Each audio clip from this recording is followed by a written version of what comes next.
All right, white Christian slavers sucked. They sucked bad. And I should say white Christian slavers, actually white Christian slavers. Because white slavers were pretty good. The Vikings, the Romans, they were pretty good slavers. But the white Christian slavers sucked bad. And why did they suck at it? Because they were not consistent. And watch to the end of the video to find consistency in slave trades and slavery. So let's get to this real quick. I want to talk about this because we're always constantly being berated for slavery, which is so pathetic. Okay, here's in Wikipedia, whatever. The slave trade. So the slave trade started around the 14th century. Portugal started it, or 15th century, sorry. And here, I want to say this, you don't have to read this. I'm just kind of showing you here's some info. But I remember this slave book about the Portuguese found slaves in, they obviously were going out and sailing because Christians just rocked and wanted to colonize. And when they went along the coast of Africa, they discovered everyone was enslaving. All the blacks were enslaving the blacks. On a massive scale. Everyone was a slave. I mean, you're in a tribe with a war chief. Everyone was a slave. And they brought some back, and they got some slaves, and they brought them back to Portugal.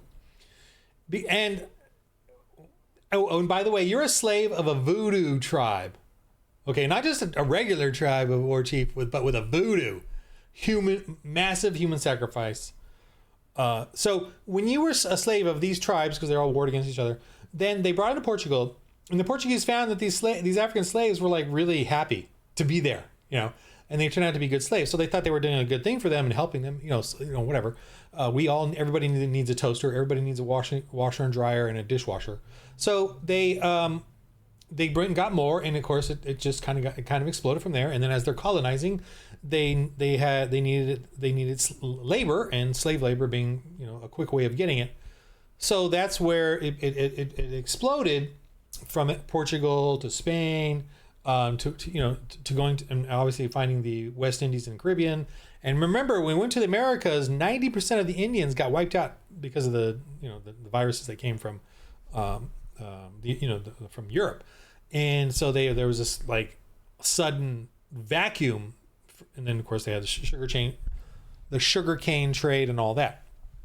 But here's the point: slavery really got 1600 to 1900 with a bit on each end. 1600, 1900, 1600, 1700 when it really got 17 to 1800 when it really got full scale, and that's it. That's it for the Christians. Everything else from the Christians as far as slavery went failed. And this slavery was done in a way that even the Roman Catholic Church had problems with it. They had to deal with it. They had to accept some of it. They had to work out treaties with Portugal and Spain. They were trying to deal with peace in Europe, trying to build the Catholic Church and strengthen it, trying to survive, and then trying to allow things to happen in the West because they didn't have control, they didn't have any power over it, they didn't have any enforcement over it. And they were just trying to, and then they also were hoping to get Catholicism taken over to the New World and to all the natives. And of course, a lot of these, this article is going to say, oh, they enslaved them. But when the truth is, they were just trying to get churches and evangelism planted over there. And they knew about how, tribal and brutal everything was, and how slavery was the norm even in the New Americas. Remember, they enslaved each other. The Indians enslaved each other. So the criticism that they have of us as being slavers, or the West or America or whatever, is so pathetic, because Africa, ton of slavery, the native Indians here in America, ton of slavery, and suddenly the white Christian, right-wing male Christian Catholic Christian is the evil of the world. And yet it only lasted 400 years about, right? And guess what? It ended. We ended it. And check this out. The end of the Atlantic slave trade. So the African abolitionist, this guy's interesting. That's interesting. I was thinking about reading his book, but then they had a breakdown of his book here. And he says here that in his book, he saw the cruelty of man, but then he realized that the white people, he learns more about white people and learns about their culture. He comes to the conclusion that the white men are not inherently evil, but that institutional slavery has made them cruel and callous. And this is kind of an interesting story here, and sad, about him and his sister, and never seeing her again. And and his struggles, and it's interesting. I do wish there was more movies like this kind of stuff. But the movie, the ton of movie. This would be an interesting. I feel like interesting movie, but he has a very even keeled perspective from what I read there. Now there was American abolitionists, European and British abolitionists, and other things. But here's the thing this is so annoying. The British Royal Navy, who initially were part of the slave trade, ended it, right? The U.S. ended slave trade in 1808, something like that, 1808.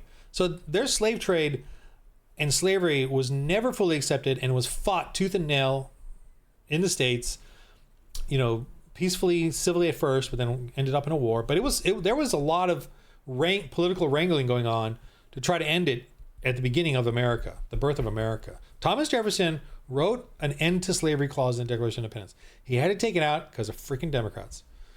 The early Democrats. Okay, so the British Royal Navy here, the Royal Navy's West African Squadron, why isn't there a movie on this? Why isn't there 20 movies on this? Established in 1808, grew by 1850 to a force of some 25 vessels, which were tasked with combating slavery along the African coast. Between 1807 and 1860, the Royal Navy Squadron seized approximately 1,600 ships involved in the slave trade and freed 150,000 Africans who were aboard these vessels. And that's just the ones aboard the vessels. They ended the African slave trade. So that means they freed millions. Because before then, it became this big business. And so the African tribes were warring with each other to get more and more. And the Portuguese and the Spanish were involved in that and encouraging it. I get it. But finally, the British had to go up against the African voodoo freak shows and war chiefs. They also had to go up against the Portuguese and the Spanish. Can you believe that? Several hundred slaves a year were transported by the Navy to the British colony of Sierra Leone, which they were made to serve as apprentices in the colonial economy until the Slavery Abolition Act of 1833. So this is such a cool. Why don't we have this awesome movie about the British? Well, I'll tell you why. Because Democrats and the left and the progressives, they run everything. They run the Hollywood. They run the culture, and we as Christians are taking going along to get along. That's my whole channel's about, is us taking a knee to them, and we need to fight them tooth and nail, rebuke them, and make things about this, man. We need to make things about. I can put my hand. We need to make things about this, man. Come on, people, we're missing out. And I want to make a game setting with this using my Footload RPG. I'm hoping I've already started it, but I just need to get the energy and oomph to get it going. So we ended the slave trade really very chaotically, but as quickly as possible, 400 years or less. When it exploded. And remember, I always use the English longbow is an example I use of how history crawls along. It took 100. The French were getting wiped out. The royalty, the rich, the nobles, the ones in plate mail were getting wiped out by the English longbow done by the poor English. And when England came down and started kicking butt into France. It took them 100 years to start countering the longbow. 100 years. England and France were right next to each other. They had wars. And I read this one book on the English longbow. That was its focus. And it said it took them 100 years to start countering it, in the military strategies and the armor and the usage of what they use and crossbows and all stuff. Whatever. But what I'm saying is nobody, the slave trade, it just took them a long time to understand the horrors of it, to work on it within their own nations in Portugal, Spain, and Britain. In Portugal, though, they were desperate for an economy, right? They only have that little slither there and, surrounded by Spain. So they're stuck with what they're stuck with. But there was plenty of I get it. The church, there was plenty of hypocrisy. Okay. I get that. Plenty to go around with every race, every nation. And then Christians having a high moral ground can be judged a little harsher. I get that too. That's fine. But we also did the best things, period, to end slavery. Including the Catholic Church, the Protestant Reformation. We fought tooth and nail to end slavery across the world. And I understand the Catholic Church did a lot of stuff to sort of compromise. They had to.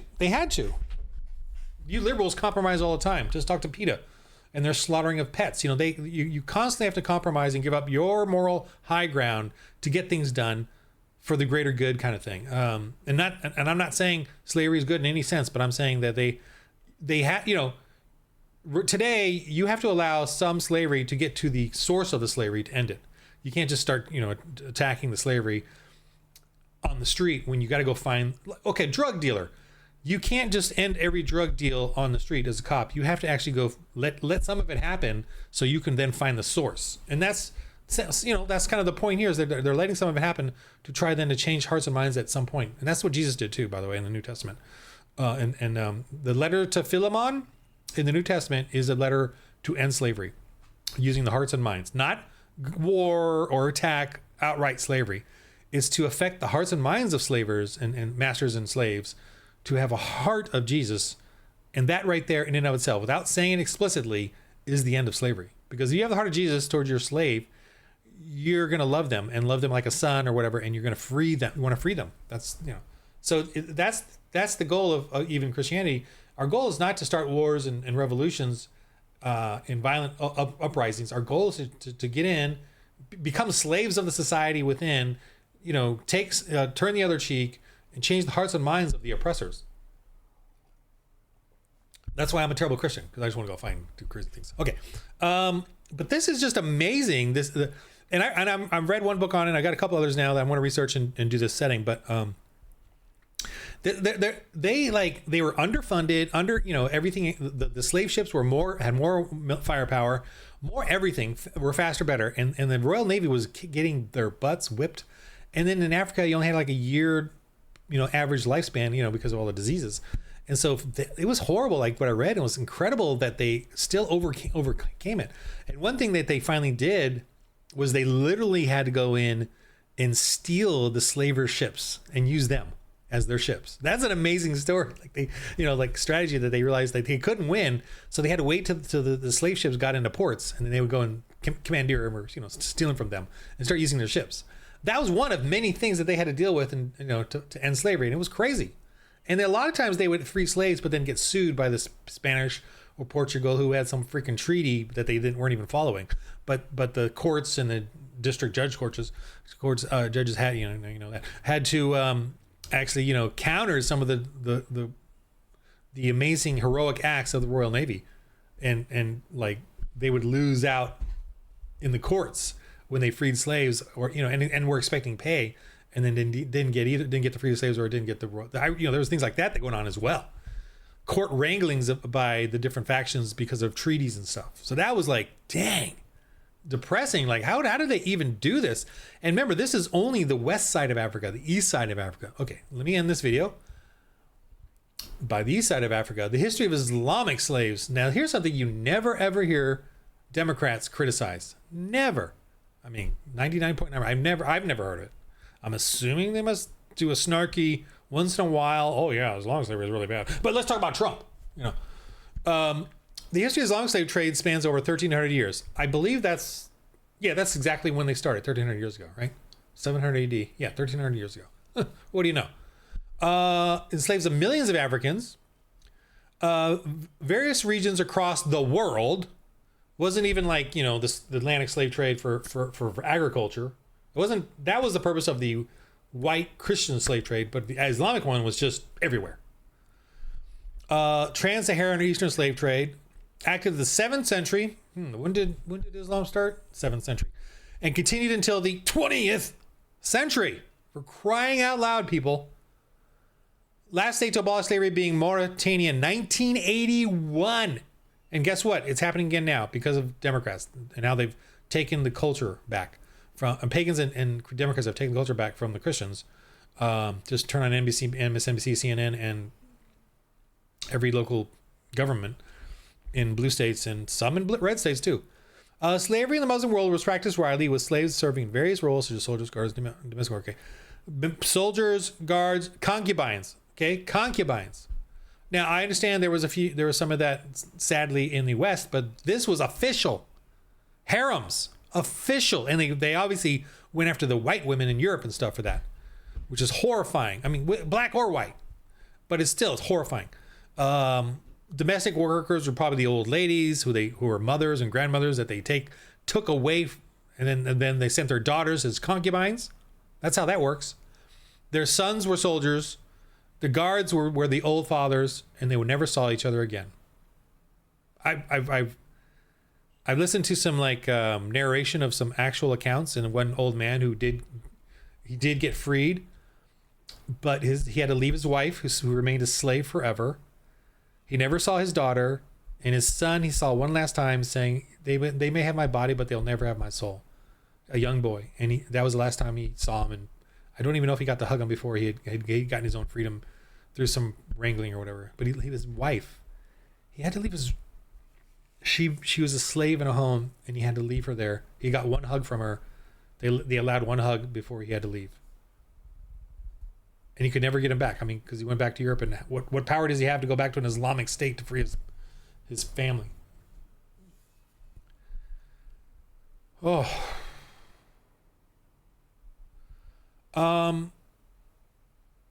Islam is the most wretched, horrific, and I'm not disregarding the Western one, but the problem is that we're just not dealing with the Islamic one because the Democrats and the left take a knee to terror. The twats on the left take a knee to terror and Islam. And we see that in everything they do, even today in Europe. So slavery, like in Yemen, was abolished Saudi Arabia and Yemen had slavery until 1962. Why did they end it? Because listen to this last bit here. AI generated, but it gathers it from BBC and Wikipedia. It's important to note that while some scholars argue that Islamic laws were more benign in respect of slavery than those of Rome, the reality of the enslaved individuals was often brutal, with high death tolls among all classes of slaves, especially children. Oh, here's the other thing. Okay. In the 20th century, the authorities in Muslim states gradually outlawed and suppressed slavery, largely due to pressure exerted by Western nations such as Britain and France. Because we found oil in Saudi Arabia, they were not going to drill there if they knew they were going to have these open slave markets. And so that's why they ended their slavery, because of Britain, because of oil, but because Britain and them were not going to go around, in their Christian way and go warring against these states. I think one thing we thought that is if we got them into the modern age that they would end their slavery, which they really haven't, because Islam is just slavery. Remember, Islam means submit. Islam means submit. And you have no choice. You have to submit. There's no freedom. If you try to leave, it's apostasy, and the punishment is death, so terror. You're terrorized the entire time you're a Muslim. What if you get it wrong, or the imam doesn't like you? And what's hilarious about progressives and Democrats is that throughout history we have seen Muslims, when they take over an area, they don't kill the Christians, because the progressives hate Christians so much that they want to use Muslim militants to come in and destroy Christianity. But once they destroy Christianity, it's hilarious, and I've heard other people like from Lebanon, there's one in Lebanon, talk about it. The first people they killed were the progressives. I mean, I'm laughing. That's because I'm not a great Christian. That's the first people they killed. It's funny, Christians, they do horrible things to Christians, but they sort of work with them because I don't know, there's something, deep in there about something about Jesus or something that they sort of pay a little bit of respect to, even though they eventually just slap their evil everywhere. But the progressives, they just kill. They just whack them because they know there's no God behind that. They just execute them, get rid of them. Anyway, so that's my bit about slavery, my rant, ramble, babble. Now I'm going to do a video on playing for Lord RPG. In the game of life, everybody, roll holy dice.